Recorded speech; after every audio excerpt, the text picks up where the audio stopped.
नमस्कार. नमस्कार शेतकरी बंधूंना. पुन्हा झालेलो आहे गारखेडा या गावी.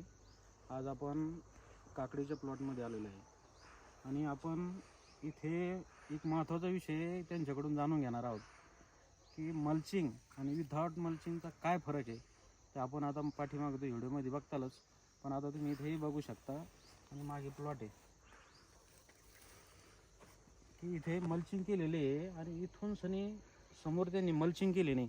तर ते हा प्लॉट आणि त्या प्लॉटमध्ये जमीन आसमानचा फरक झालेला आहे.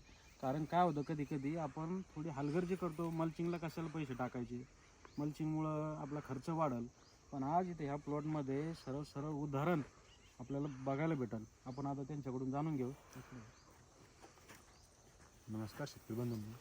मी नोव्हेंबर 15ला हा प्लॉट याचं हे केलं होतं, लागवड केली होती. लागवड केल्यानंतर मी काही मल्चिंगवर घेतला आणि उरलेलं बंडल संपले म्हणून सनी विदाऊट मल्चिंग काकडी लावली.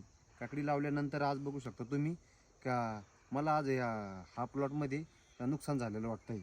आणि सर्वांनी विनंती करतो की प्रत्येकाने मल्चिंगवरच आपलं काकडी प्लॉट, काकडी, खरबूज, टरबूज मल्चिंगवरती करावं. धन्यवाद.